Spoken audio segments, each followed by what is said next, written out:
Hello, everybody, and welcome. Please find your seats. The rest of you are still standing. Hopefully there's a seat available for you. If there are no seats in the rows, you can always sit by the table down there. Please don't move the chairs because there are very strict rules about what we can do with the furniture in here. There are also some open seats up here up front. If anybody would like to come sit up here. Those of you who don't know me, my name is Matthias Nordvik. I am an associate teaching professor of Nordic Studies here at CU, the head of the Nordic program, and it is my department, the Nordic program, that is putting on this event in collaboration with the Department of Ethnomusicology and Dr. Teitelbaum, who's down there in the back. Everybody please wave at him. All right, and we have this pleasure of being joined by Einar Selvik, who will be having a conversation with a PhD student in ethnomusicology, Jameson Foster, who will now take the stage and his microphone. And yeah, come join me.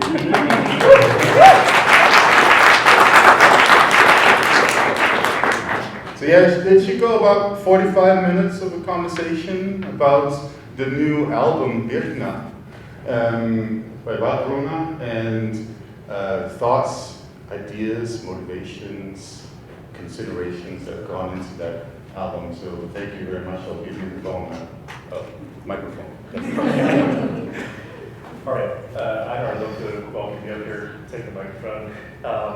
And I want to say on behalf of everyone here, thank you so much for making the time to do this so we can all hear from you about the album.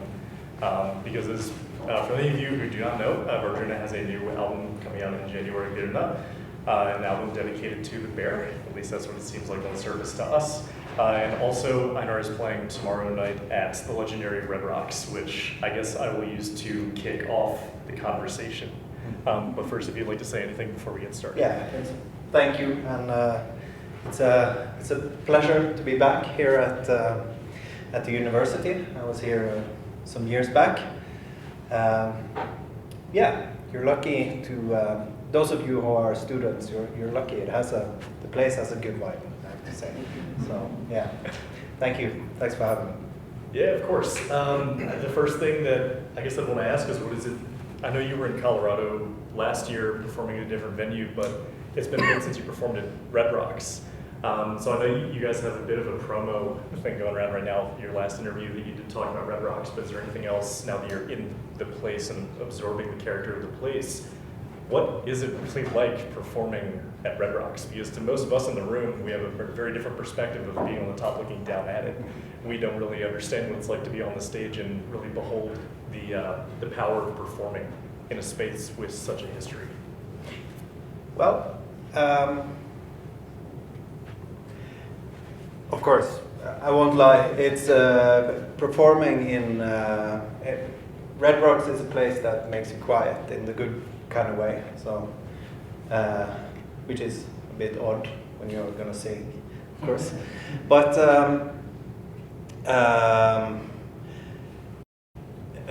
I think performance, whether it's in this room or at Red Rocks or under the open sky in a setting, performance is about becoming. It's about tuning in. It's about becoming one with the words you're about to sing, with the sounds you're going to be part of,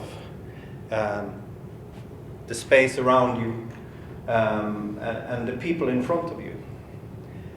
So that is, of course, a very different ball game every time, and I think especially in places like the Red Rocks Amphitheater, the place itself can overwhelm you. The place itself has such an impact that maintaining the focus is actually more so. Yeah, I don't know. it becomes very powerful. We recently, our last show 1 year ago was in the Acropolis in Athens, Greece, which was also kind of a place that just the history in the stones, the memory of the place, it takes you. And I had to really work hard to stay there, yeah. And I know that's going to be the case tomorrow as well. That it will take a lot, but it will also give a lot. Yeah. Perfectly said, especially with taking a lot. Most of us who typically go to Red Rocks as fans are usually overwhelmed when we first get there because of the mandatory hike. Yeah. From the parking lot to the. I remember when my wife and I went to the Cannibal Corpse Modern Marth show that was there, and a lot of people in goth outfits doing the hike. Like, no one told me there was a hike. Take off their stilettos and go up barefoot. But yeah, so between thank you for transitioning to the Acropolis for me, because between Red Rocks and the Acropolis, two very different places, but also quite similar in a lot of ways. You get to play at some pretty cool places. Very spoiled. Yeah, very spoiled.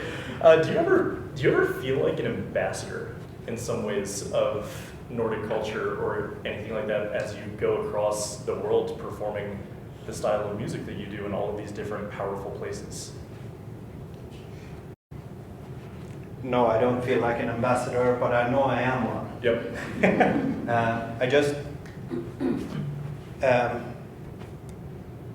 I just do what I feel I need to do. I create the songs that are in me that wants to be created, and the rest is really a bonus. It's not something I think about when I do it. But of course, it's something I'm very, very grateful for being allowed to be part of. And for people to take part in that journey as well, because that's what it is. It is a journey. And of course, I don't like preaching. I don't like dogmas or So for me, it's just about giving voice to certain things that, to shed light on things that are ancient, timeless, and basically universal. Even though I work within the framework of a Nordic, Norse, or Nordic is a better word. I'm sure Matthias would agree.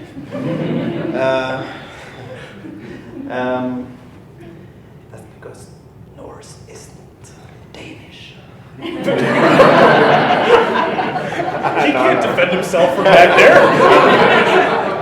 No, I'm just kidding.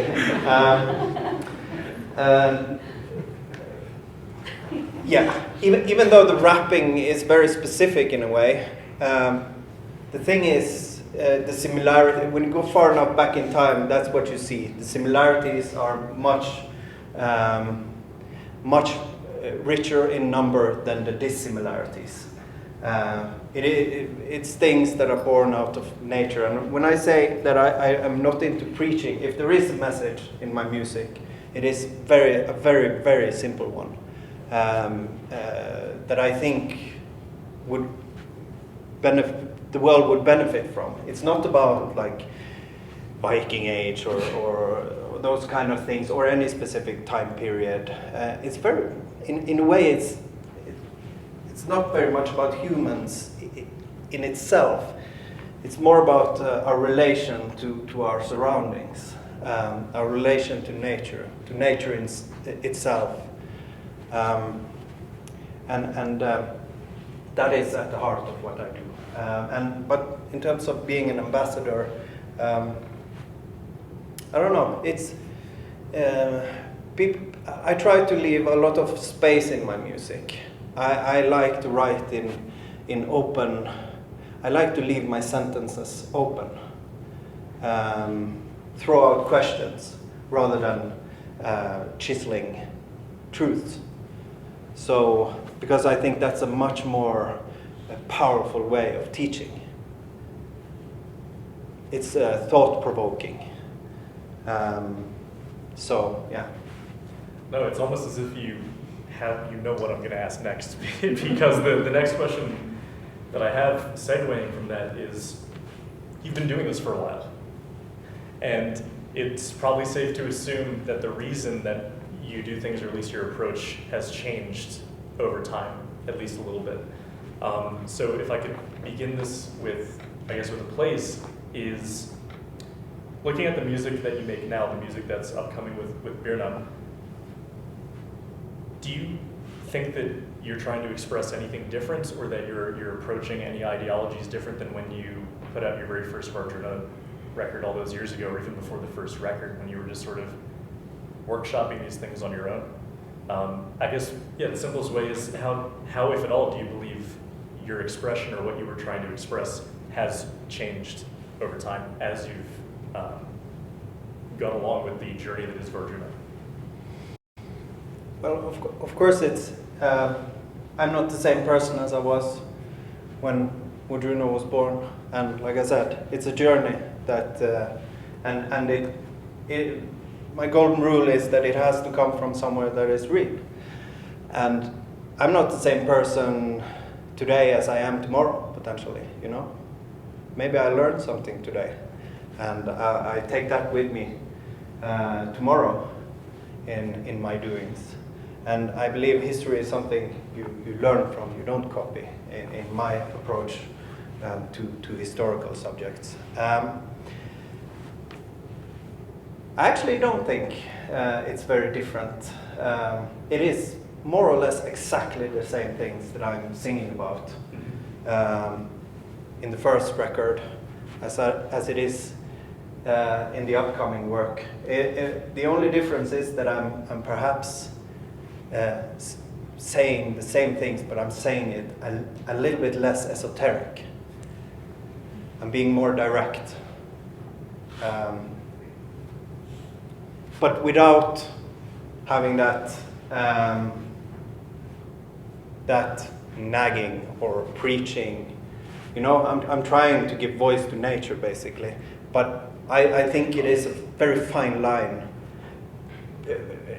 Some might think it's activism in it, but and maybe there is, but at the same time I'm a bit wary of that, because I do believe in the power of having the main focus on what you are for, not what you are against. So I want to give voice to the beauty, to my longing, rather than watering the weeds by yelling at people. You should do this, you should do that. Oh, everything is wrong in the world.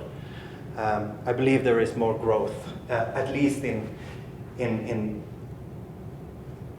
the work I do. It's good we have activists as well who work their way, but I believe I can do most by giving light and giving voice to all the things that I love and find important. Maybe other people do as well. And at the same time, I'm not like telling people they're wrong, you know? Because if you tell people they're wrong, they're not going to listen to you.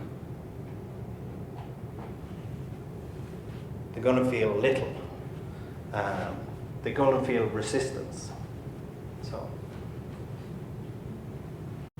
but at the same time, it's correct. There is a change, but it is the exact same animistic ideas that motivates me today, that motivated me 20-something years when I wrote the first songs. They are exactly the same. Beautiful. So, before we go on to that animism question, this question is for the metalheads in the audience who have been following you since the old days. Do you think there is, well, especially because the way that you're talking about not being against something, or like in metal, it's always or more often than not, is about being angry and being against something, and that's where you define your stance. It can be, right? But we tend to be angry, or at least cathartic, in using our anger in a cathartic way. And that's where you've led me here, where I'm curious if you think there's anything left over from your metal days that still inspires your creative voice in a way, or anything from your metal days that's you still take with you as you create music. I think the most important part that I take with me from my metal background is the very idea behind that movement in that time. And that is that what is behind, the thoughts behind music is just as important as the music itself. It's not about how good your guitar sounds or how fast you can play blast beats, It's not about technique, it's about heart, it's about, and those things, that's what I bring with me, and everything I try to do is that attitude of thought and passion and intent. Mm-hmm. And of course, but yeah, I wouldn't. No, there were things that needed to be said in that time period. Then I said it, got it out of my system, healed, and moved on. I'm not a nostalgic person. I live here and now, and I live for the future.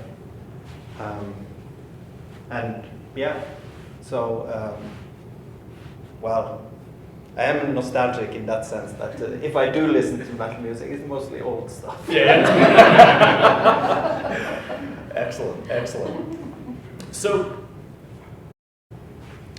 let's get into the animism question.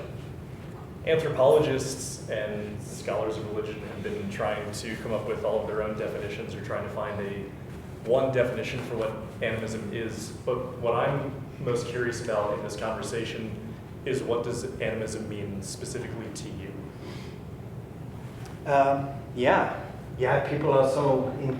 People have such a great need to put things into booths and categories and definitions, and I don't know. I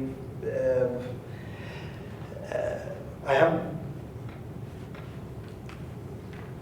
animism for me is the thought that that nature is something sacred. My surroundings and everything on this planet is sacred in a way, and something we're part of. It's a family thing, but not only amongst us. That's our family out there as well, growing on the grass and the grass itself, and that's just such a powerful idea. It has such a immense ripple effect. If everyone had that in the back of their head, if that is what we learned in school or by our parents growing up, it's not that you can't break a twig or cut down a tree, but if you do it in a respectful manner. You give thanks. You are thankful for it, what it gives you, and what the opportunities it shares with you. For me, it's a very simple thing. It doesn't have to be a spiritual thing or a religious thing or an esoteric thing. It can be, but it doesn't have to be. It's a very simple idea and attitude, really. So that is, in a nutshell, what I put into it in very broad strokes. How did you first encounter the idea of animism? Because unfortunately, we don't learn our ABCs in an animism, or we don't, open up the internet headlining as animism, right?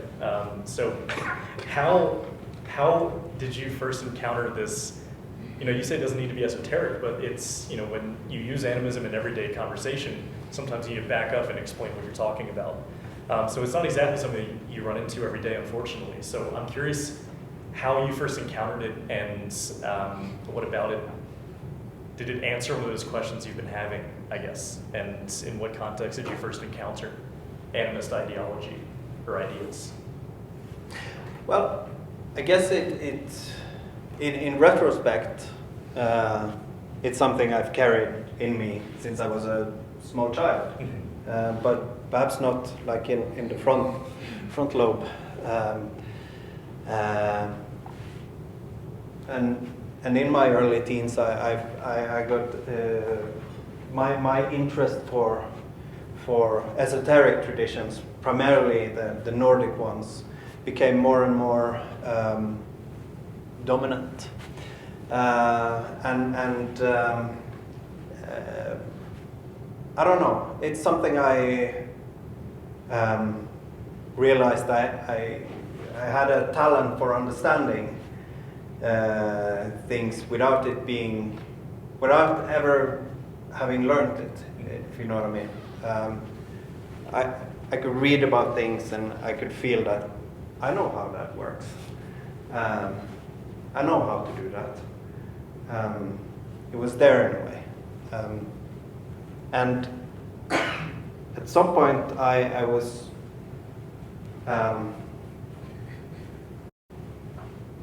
I was given the opportunity to learn also from I don't like to use the word shaman because I think it's so because that's it's a function that almost doesn't exist anymore. So when people entitle themselves with that, it becomes just so fundamentally wrong. But a practitioner of animism or shamanism that came from a Sami tradition, but also from a Karelian tradition, offered me to learn how to learn at some point. And that I think became a very important part also for me about in the hunt for finding the voice of certain things. And I realized that in my place in it all would be through my songs.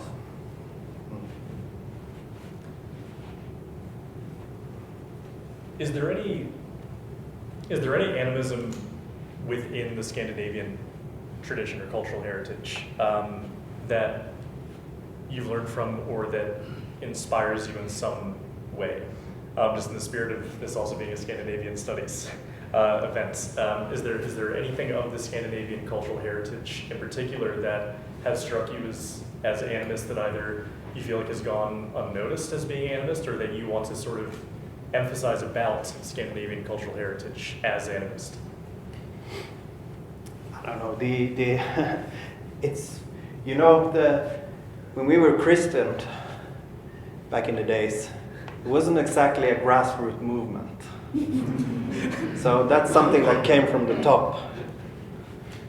That means people were they continued doing what they were doing. And those things were highly animist. And you find so many traces when you study the folk medicinal traditions, etc. You see how much of it actually survived well into the early 1900s. So I don't know. I can't pick out any specific thing because it's a whole broad and the thing. It's a whole broad puzzle, because fact is what we know about our ancestors and those practices are very much fragmented. It's a big jigsaw, one that it's hard to pinpoint where one starts and the other begins in a way. I have my thoughts on it, of course. An important way in for me was, of course, through language, through runes, the runic tradition, the poetic tradition, which of course perhaps not. Yeah, there are traces of animism in that, of course, also. Yeah, but it's hard for me to pinpoint any specific thing that's worth highlighting, because it's such a broad, obscure journey in those fragments, in the ruins of those fragments. Mm-hmm. Using the adjective fragmented, it reminds me of how many people listen to your music or come to your music because of the idea that you are reconstructing something old. Whereas when you talk about your music at the concerts or in other interviews, it seems like you have a different perspective on it from the reconstruction angle. That rather than trying to rebuild something that was, you seem to be doing your own thing. Would you like to talk a little bit more about what you're doing compared to what would typically be called reconstruction, or trying to recreate history as it was? Yeah. The discussion of authenticity is a difficult one. One that is very often just so oversimplified. People don't realize how impossible it is really to talk about authenticity in reconstructing those kind of things. As you say, no, for me it's never been about recreating music from any specific time period. I use elements going back to Stone Age, through Bronze Age, Migration period, Viking period, medieval time, modern input, traditional music. In my fragments, I go to our neighbors, to the Sami tradition, to the other Finno-Ugric traditions. We were parallel tradition. It's not separate as we tend to think. It's parallel traditions. There has been borrowed both ways for thousands of years. So many things. We see it even in language. We see it. So for me, it's always been important to that even though I'm not trying to recreate the past, it's important for me to not climb into trees that doesn't have roots. Meaning that I would like to know as much as I can about the themes I'm singing about, the instruments and tools that I'm using, so that I stand on solid ground before I venture into the creative process of writing the music. So for me, it's been a multidisciplinary approach to it, both an academic one, studying the sources, and both in terms of the themes I'm singing about, but also in terms of the ethnomusicology, the instrumentation. And of course, so even though it's not a point for me to try and play music from a given time period, I'd like to be able to, I can back a lot of my decisions artistically with history, with facts. And there are a lot of misconceptions about that. A lot of people, and it becomes, when you just know a little bit about how about this jigsaw of Nordic historical music, you are quite quickly able to determine who has done their homework and not, in terms of who are actually building their musical approach upon things that are actual, or who are just playing on the modern conception of what is historical Scandinavian music, because that difference is quite big, I have to say. But also, in the traditional music scene, there are so many people who think that historical music will automatically sound like traditional music. It doesn't.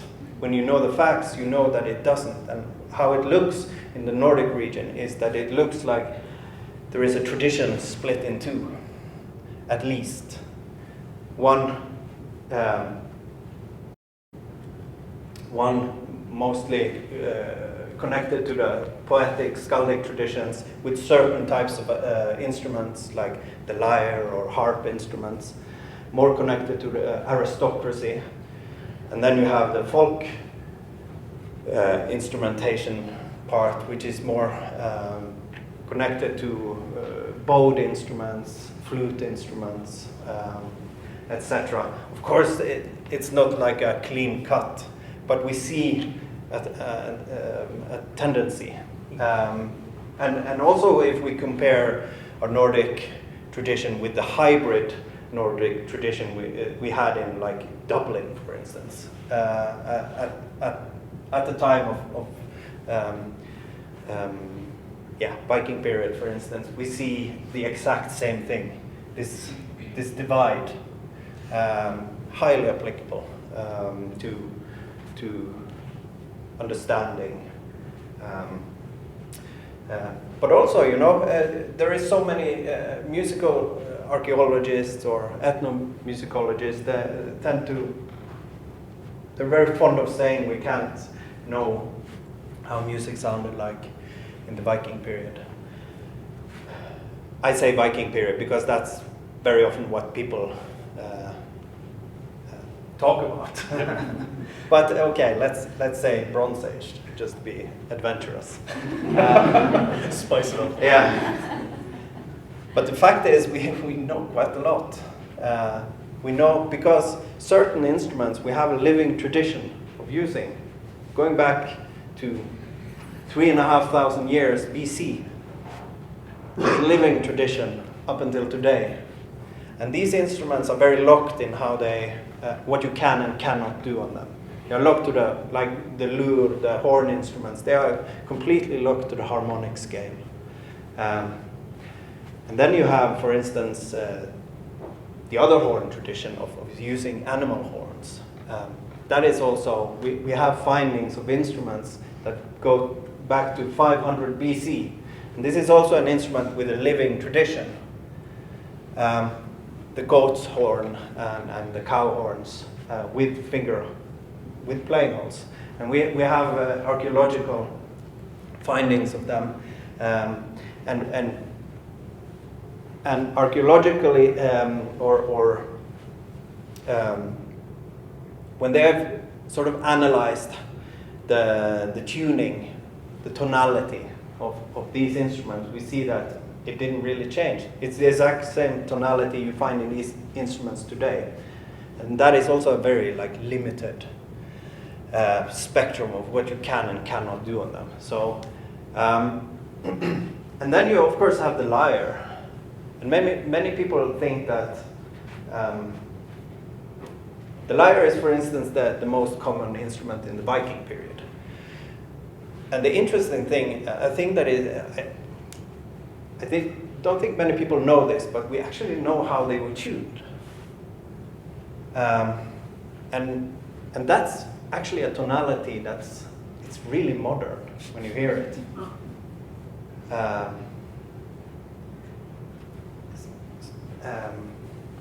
I've heard music archaeologists explain one of my songs as, it could have been Ed Sheeran. So Ed Sheeran or whatever, it's modern, but it's not. It's Ed Sheeran is timeless. That's what I'm saying. I don't know. I'm trying to think of what Ed Sheeran did. No, but the point is, there is a lot of misconceptions in terms of what ancient music sounded like. These tonalities, we know a lot about them, more than people tend to think, even people who claim to be experts. But this tuning, we know it from or I won't go into that. That's too nerdy. But the point is, there are so many bits and pieces that tells us a lot, and I'd like to know them all. And not necessarily that I have to follow them in my music, but I like to stand on solid ground before I go into the intuitive parts of what I do. In any case, it's in any case, it's fine to. It's important to let the songs go where they want to go, rather than me trying to squeeze them into a square or whatever. And that's the philosophy. Yeah, I really appreciate you taking us through your thought process with that, because I've also, as an ethnomusicologist, found that I feel like a lot of us overestimate how much just tonality has changed. Where, you know, if we play music for other musicologists and people claiming to do, you know, performance practice of a specific time period, they're always like, well, it just sounds so modern. I'm thinking, like, it's not like Vikings were innovating atonality before Schoenberg. No. And it's not like, you know, like, it wasn't that and they were masters of polyphony. At the time. We have sources describing it, and those sources also sort of they confirm the tuning, what we know about the tuning as well, because they fit absolutely perfect together, like harmonizing in parallel thirds or fifths, yep. Which is something you didn't find in church music at all at the time. And we have Giraldus of Wales explaining that this is something we learned from the Northerners in Northern England long time ago. It was so common that even the children did it. And that's a very modern way of singing. Today, you will hear it on the radio within a half an hour, you will have heard quite a lot of examples of that. Awesome. Yeah, I mean, I have some of my music appreciation students in here, and they, for extra credit, they probably remember that at the beginning of the semester, I showed them actually the St. Magnus hymn from the Orkneys. Yeah, that's a good. At least as up to date as my understanding is actually the first polyphonic piece of music written to paper in Europe, and it's always struck me this from the Orkneys, that far north on the periphery of things, which is always fascinating to me. Yeah, and the person who many people think wrote the Magnus hymn, he was from southeastern Norway. And in some of his other poetry, he claims to be a very good lyre player, actually, and poet. So the tonality adds up. That's a tonality that, you know, if you tune a lyre to this ancient way, you know, playing Magnus hymn is almost the only thing you can play. So it all adds up, actually. It would be the Suzuki method for lyre. It would be one of the first things that you learn. So we're given the 10-minute warning here, and I promised that we would get to the album. It's fine. It's fine. If we go a little bit over, it's fine. He says it's fine. I'm following the rules. So let's talk about Birna, an album that is in a lot of ways an ode to the bear. And I guess I will ask at the most basic, why the bear?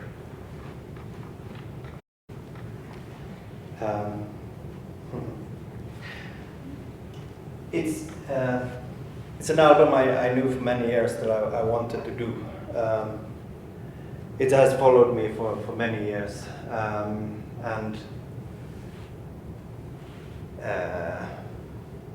and something that a lot of the whenever I had time, I spent it thinking about it, or writing poetry, and I've never. It took a long time to find the voice and the words, really, and I have almost the only things I've read the last 2, 3, 4 years has been either about traditions or the historical relation between man and bear on a global perspective, but also like scientific research on the bear itself, and there are a few animals that are so much present in traditions, and we have such an entangled, challenging history with this animal. There are beautiful traditions, there are weird ones, there are like incomprehensible ones, there are tragic ones, painful to read ones, you know. And the more I read, the more I understood that this album would be it would happen here and now. It would be a contemporary themed album. The world doesn't need another, you know. The bear doesn't need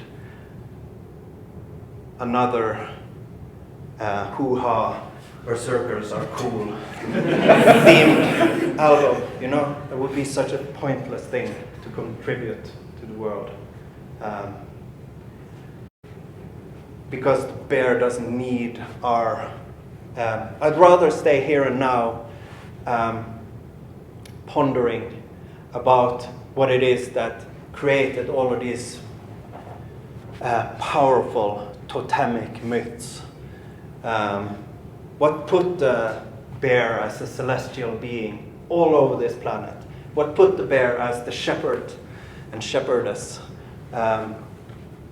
of the forests and of our lands all over the planet? I'd rather stay here and now and think about those things and give voice to those things than go that historic roads. I'd rather give voice to new totems than regurgitate the old ones, the old lost ones that in many cases are very foreign to us. So I'd rather find a way of giving voice to the bear, because the bear doesn't need our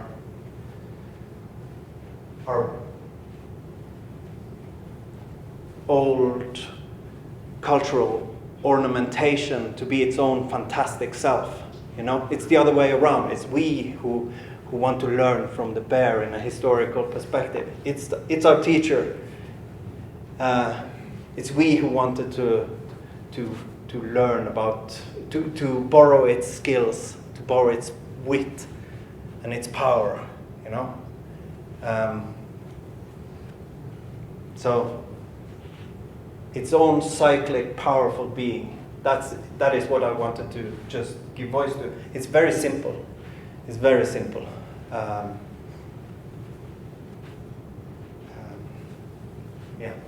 Yeah, because even at the most basic level, we have named our planet based off of what regions have bears and which ones don't. Arctic and Antarctic. Like, that's how present the bear is Exactly. in our own worldview.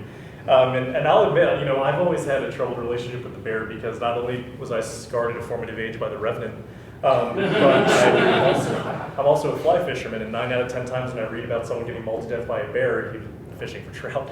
But then on the other hand, Aldo Leopold, the father of modern ecology, one of his most formative reasons why he was sort of introduced to the weight of the effects that humans have was a story that he tells in his Sand County Almanac about how he was part of the team that had to kill the last bear on the mountain, and how that, as part of forestry management, and that was a particularly powerful experience for him in learning that what we were doing was wrong. And he's been such an influential character, and that's just an anecdote I wanted to share, that the bear is both a terrifying presence, but also an oddly inspiring one.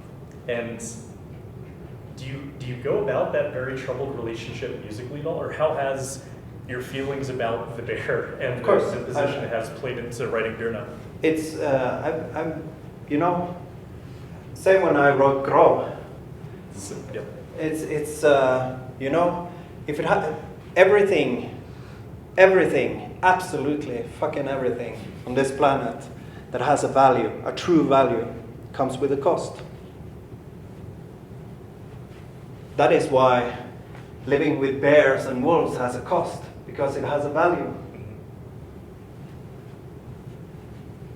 So I'm not thinking, I'm not simplifying the discussion about the problems by living amongst predators, other predators than us.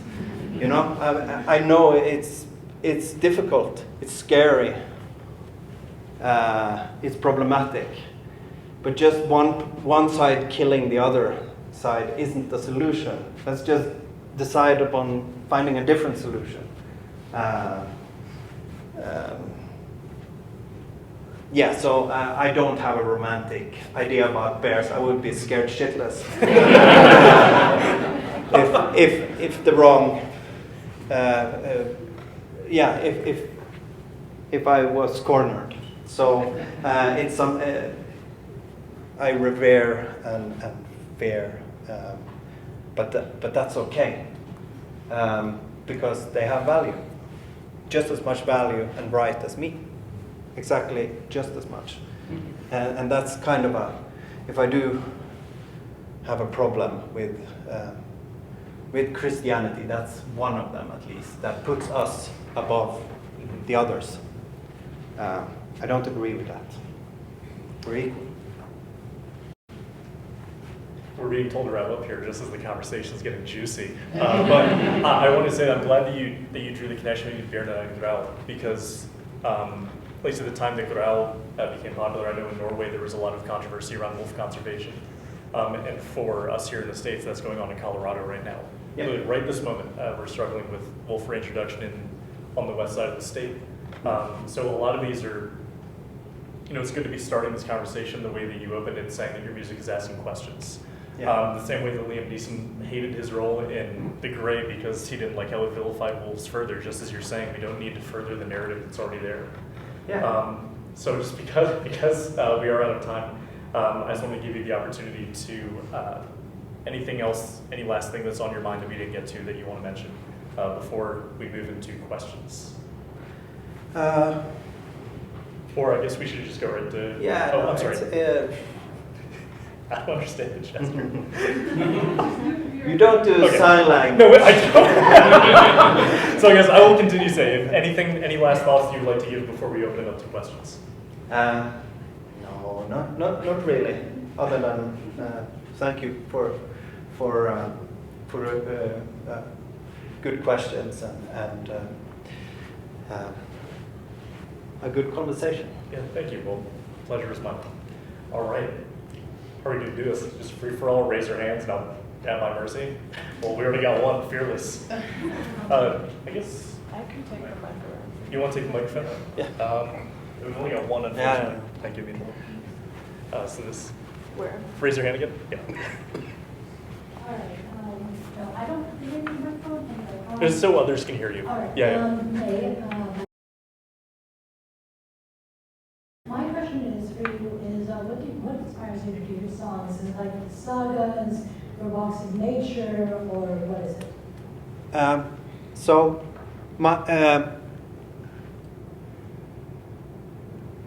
A lot of different things inspire me, but if I were to say boil very down to essence what my music is about, it is about nature. It is about our relation to nature and to something that is bigger than me, whatever that may be. If it's nature itself, if it's something philosophical, if it's a spiritual thing, doesn't really matter. So in a nutshell, that is what my music is about. So, and inspiration can come from many things. I definitely draw it a lot from, when I go into the human perspective of things, I definitely draw it from a time when our relation was much closer to nature and animist ideas than they are now. And a lot of people think that I love like the Viking Age and stuff like that. To be quite honest, I don't. I think it's a time period in our history where people were losing their ways, big time. It was a time of big change. All the deities that was connected to the land, they became less important. They became replaced with those you could bring on your warship and warships and trades, and were more similar to yeah, I don't know. Yeah, you get what I mean. And sometimes it's the instruments themselves that give me the inspiration. You know that sound. I'm a musical illiterate in terms of I can't read notes or write notes notation. I can learn it, but I will forget it tomorrow. That's for sure. So I write my music when I walk. That is my muse. That is when I hear it. Sometimes I hear it when I think of a theme. It is the theme that is the composer, and I am the instrument. So my music is created by trying to give voice to what it is I'm working with. So that means the instruments I choose is governed by the theme. The sounds I use also, where I record, when I record, what state I'm in when I record or sing. It's the theme that decides those things. If I'm indoor or outdoor, if I'm leaning towards a tree, if I'm standing in the middle of a river singing, that is the themes deciding. So that's kind of how I work. This one was the next hand up. Yeah. Hi, my name is. I've been listening to your guys' music for a few years now. Introduced to your group through my lovely wife here, who I'm sure you know. Yeah, I do. And I have never looked up your lyrics in English. I've always just so far enjoyed listening to the instrumental aspect of it.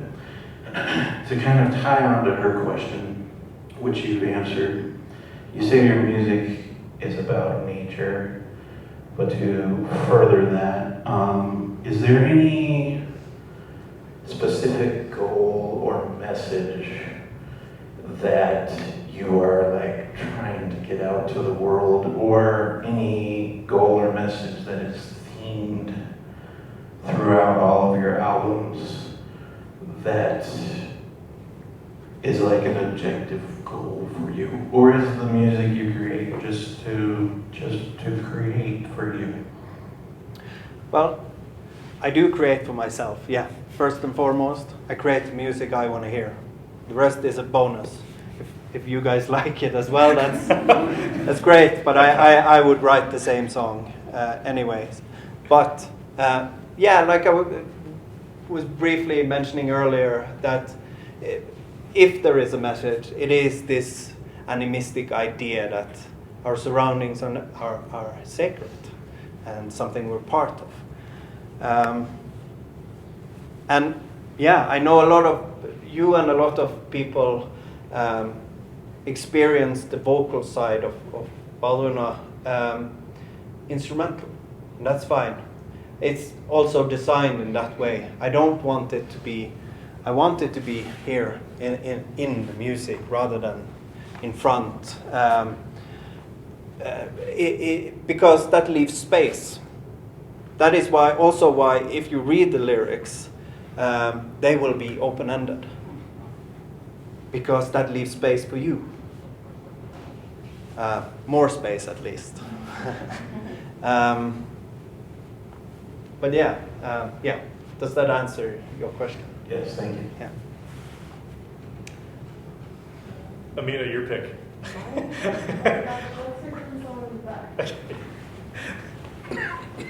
I get intimidated when like 5 hands go up at once. Hi. I'll do that. So, my question for you is, sometimes music is purely aesthetic, and it's got structure. And then other times, it's more like a sonic driver for like a meditative purpose, almost like the Indian Raj. Yep. So I'm interested about your songwriting process. Do you have moments where you are listening and you think, man, that would be such a good hook? that's a chorus?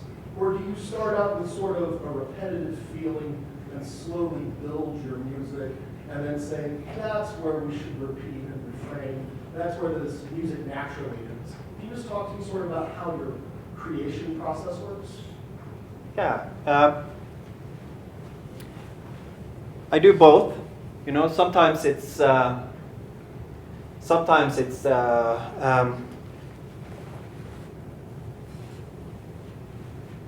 it can start from a rhythm. It can start from a hook, a melody. I'm a sucker for melody.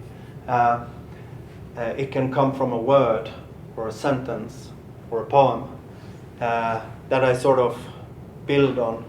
When I'm doing outdoor recordings, I always like to start, if I'm out playing on trees or stones, or use the sound of fire ripping in the air, or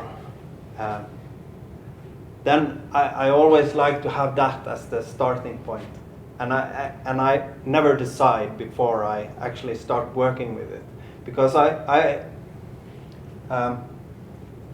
like to let the song go where it wants to go, rather than me trying to like force it anyway. So, to be completely honest with you, I'm a horrible, probably in many cases, I'm a horrible songwriter, because it's every time I start on a song, it feels like I have to relearn that process, you know? Terribly inconvenient. But it is actually how I work. And that's also challenging, you know, not to, to dare to go where. Because sometimes the song wants to go somewhere I've never been before, you know? Whoa. And the rule is to go there still. So yeah, that's kind of the rules I work from, or the lack of rules.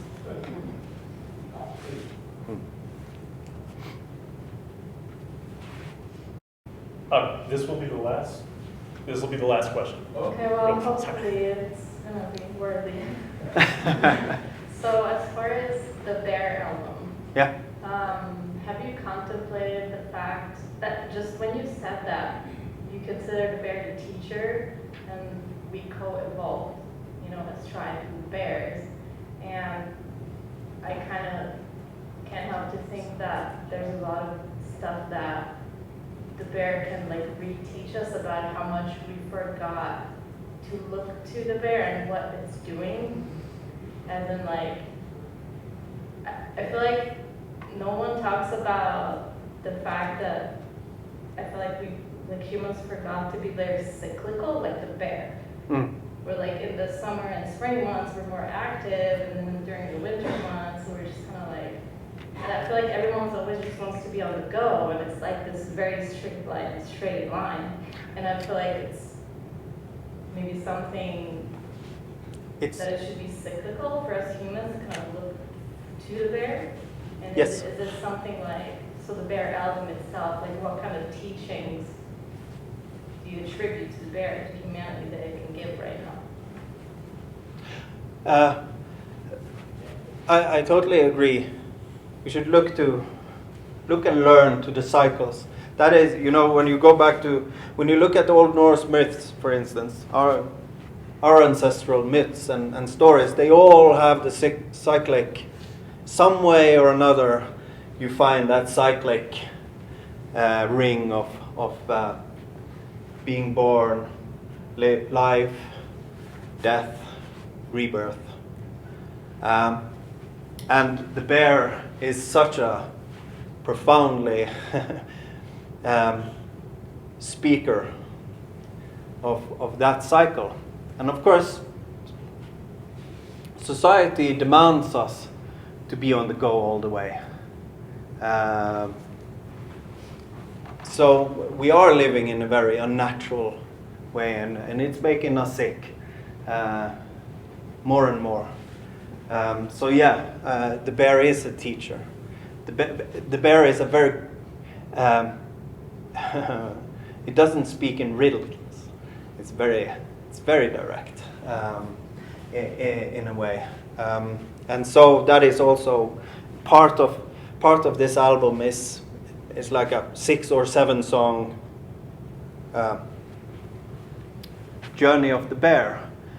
It goes through the human interaction, the dialogue, but it also talks about these movements, these beautiful movements we see, with the bear being sort of the hostess of this feast when she comes and makes the world blossom, and then she leaves the party in a way, and we're left to gather so we can endure during her sleep until she returns. And so yeah, it's about giving voice to these movements, but also, you know, her going underground to dream and sleep, the mother returning to the womb, but also the salmon swimming upstream to die where it was born and respawn. You know, these movements, they are so beautiful.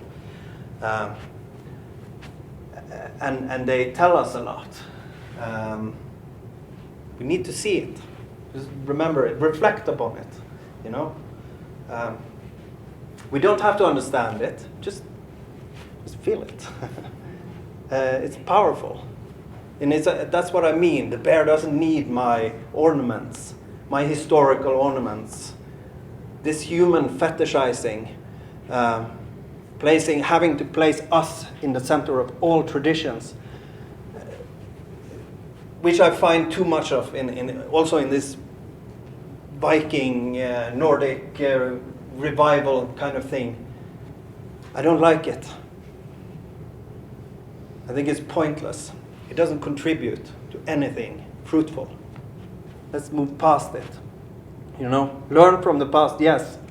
Live here. And be part of it. And yeah, we need the bear. The bear doesn't need us. Because it remembers who it is and was. We don't. We need to. Very powerful.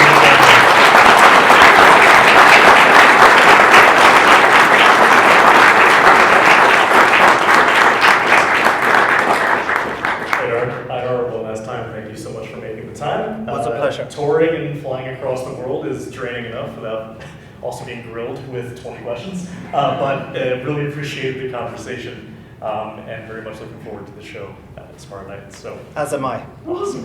Well, Yeah. and to all of you, thank you for coming. Yes. It's been great, been a Thank good you all. time. I don't know if you're allowed to hang out or you know, 5 minutes. you can't stay. You don't have to go home and you can't stay here. Thank you.